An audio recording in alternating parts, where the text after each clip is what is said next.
We're discussing today's top stories with Matthew Wright and India Willoughby. We say hello, good morning to both of you. Morning. India, I don't know if you heard that debate before the break about the continuing fallout on the A-level results.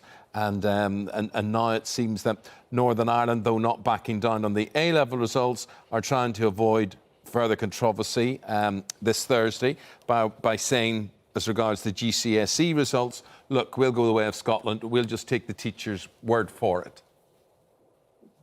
And that's the sensible thing to do, Eamonn and Ruth. Look, we have a government of Mavis Rileys. I don't really know. That's what they keep saying. It's left, right, back, forth. Just decide what you're going to do and go with it.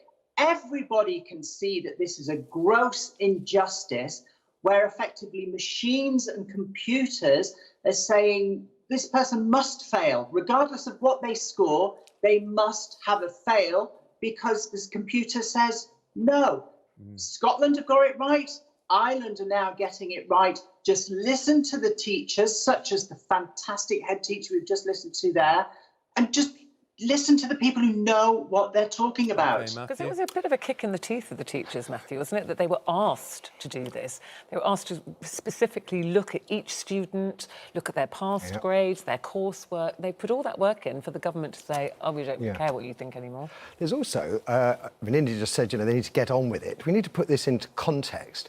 We've been in lockdown for 5 months. Ofqual, this is, as far as I know, their only job. They've had 5 months to come up with a system. And where is Roger Taylor, not the drummer from Queen? He's the head of Ofqual. We pay his salary. He's in charge. He's absolutely... I've checked every major news outlet, the minor news. He's been invisible since this happened. We're talking on Wednesday. I said this was going to happen. I said there would be no apology. Scotland got an apology. I suspect, Ruth, this will change. I think there will be a U-turn. Do you think they will... I think they have to. It's just too big a problem. Because it's such a short... 7th of September is the cut-off, isn't it, to accept... And as the lawyer was pointing out earlier, places. 280,000 appeals at the moment. Yeah. It's impossible. It cannot be done. I think a lot will happen today, India. I think a lot of backbenchers are going to be putting pressure on the Prime Minister on this one. You're absolutely right. And I think Boris needs to get a grip. I made a prediction earlier on this year that this is a short-term government. This isn't a political allegiance on my part. I'm very apolitical.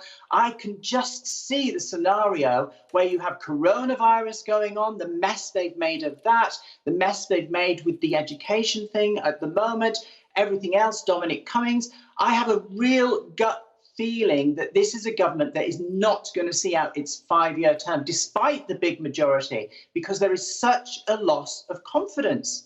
If I could just bring it back to education, there's a part of me which is actually quite glad this scandal has come up, because I think education has been fundamentally unfair forever. It was unfair when I was at school, when I went to university. 7% of the nation's kids go to private school. When I was at university in the 80s, almost everyone, it's about 80% were from private school. Things have changed, but they haven't changed far enough. There's a deep inequality, and they had an opportunity to rectify that, Ofqual and the government. And what we've ended up with is an algorithm that still discriminates and says private school people are better than people who go to state school. So what you're saying is teachers are there to teach and therefore also there to mark.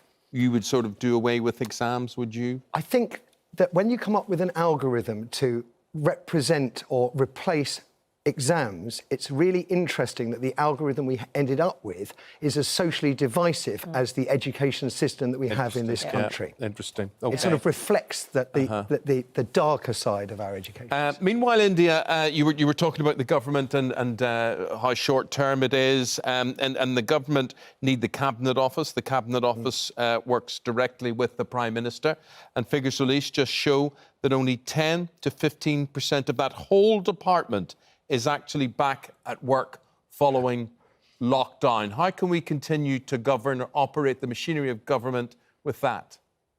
Well, we can't, Eamonn. It's do as I say, not as I do. How can you send out that message and not actually set the example? All of the Cabinet should be back at work, physically behind a desk and visible to everyone. There are so many people. I can't wait until we get back to an office way of working. If it's good enough to fill the pubs with eat out to help out, and various other things. You know, even concerts, performances are starting to sort of trickle back into our society now. Then it's good enough for the people at the very top, who should be setting an example Well, I was going to say, to the rest of us to be back in the office. They're asking us to all get back to work, but they should be leading by example. I suppose it's quite possible that some of the Downing Street crew are doing what the Prime Minister is doing and actually having a holiday at this precise moment in time. I mean, that's possible. I'm sort of torn by this because, I'll be honest, I like coming in here. It's quite nice, forgive me, getting away from the wife and the baby and seeing some adult company for a change. So I really like coming in.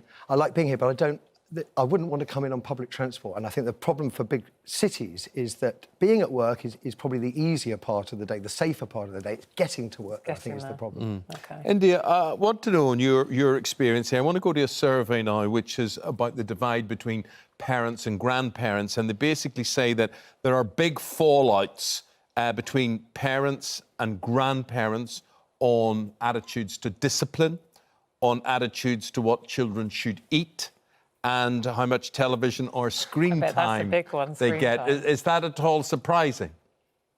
Not really. You know, it's a generational thing. Obviously, times change and become more aware. But having said that, you know, I would never I love my grandma, like everybody sort of loves their grandparents, really.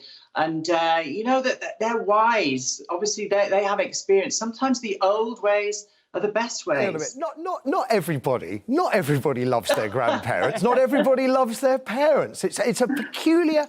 I've never really understood why we put this burden on everybody. You must love your parents, you must love your grandparents. That's what they say. But actually, you choose your friends, you don't choose your family. You only have to read the papers to see that the world is full of horrible, mean-spirited, nasty types. What happens if you get one of them as a parent? Why should you be nice to them? Keep them away. And also kind of, the way people bring up children changes over the generations. Yeah, we don't bother now, do we? Just set them free. Run free. Then a lot of grandparents do a lot of childcare. Yes. So, you know, they're freeze childcare. Talking about being set free, do you have a fitness watch, India? I do, yes. Does it stress you out? Watches cause feelings of guilt and anxiety when goals are not met. Mine buzzes all the time. That surprises me. It buzzes and it says, move. It tells me, and I laugh at it. And he still doesn't move. Yeah. It's crazy, yeah. I keep getting the messages too, you know, you haven't done sufficient steps, when I have no intention of exercising that day. It's not even on my list of things to do. It's again, we're becoming a cog in the machine. We're becoming the slaves to the robots and the computers, and they're telling us what to do, all in preparation for the day that they take over. You don't have to buy a watch. No, of course not. I'm a normal person. I don't need someone shouting at me, move. I'll move when I want to. I'm the opposite. I have one, and I like... You don't have it on, though, No, I don't have it on. I haven't got it on. But I've got it with me, so I take it off before I come up. Sometimes I do, sometimes I don't. But it makes me realise how little I move. So I think I'm a very busy person, but I'm busy mentally a lot of the time. And you physically. And I'm sitting a lot in my job. Often when I go out to walk the dog and I come back, the house is all done. I don't notice your watch going 10,000 steps. I love it. Ruth shouts into me, usually on a Sunday, "Are you going to sit there all day?" That's basically yes. what I get. Yeah, so I don't find it gives me anxiety or makes me feel guilty. It makes me think... because you've not got it on. No, but it makes me think, oh, yes, actually, that's right. I really haven't moved enough. I'll go and do another walk with the dog. I think it's a good thing. But do you do your 10,000 steps? No, my friend, no. What do you think? No, I'll tell you quite honestly, right? So 10,000 is the target. On an average day at work and home, I would put in about 2,200, right? If I really push myself, I get to 4,000. But 10,000 is an impossibility. It's a physical impossibility. I'm telling you, folks, it's a physical impossibility to do 10,000 steps a day. If the watch could give you powerful electric shocks instead of stupid warnings, would that work? Might help. I think that's good. I think it's good. Have you got yours on? Are you going to do any exercise, India? That watch tells you to? Yeah, I'll be having a big walk, retail therapy-wise, later on. But I enjoy watching your videos, Ruth, because I often see you out walking with the dog. That's all part of my steps. Yeah. So that's a good incentive. Good, There thank you very much. And India, could I say, loving the couches. Yes. Is that a velour? Is that a velour you have on those? It's a velour. I've had so many comments about this couch, where I got it. It was about a couple of years ago on Instagram. But yeah, I love it. It's nice to stroke. Beautiful. Do you know, on your social media, you posted a view out your window over the weekend, which I was admiring. It looks like a very nice part of the world you're in. Very tasteful, I thought. Yeah, well, I'm very, very fortunate. Obviously, not in the same league. Boy George lives at that end of the street, and Rick and Gervais lives at the other end. Well, Very says it nice. all. Very Says it all. trendy. Thank you very much. And I like a bit of velour. I do like velour. I know you like velour. I do like velour. I know you like velour. You like cloth. I like velour. I like a bit of white leather as well. No, steady on.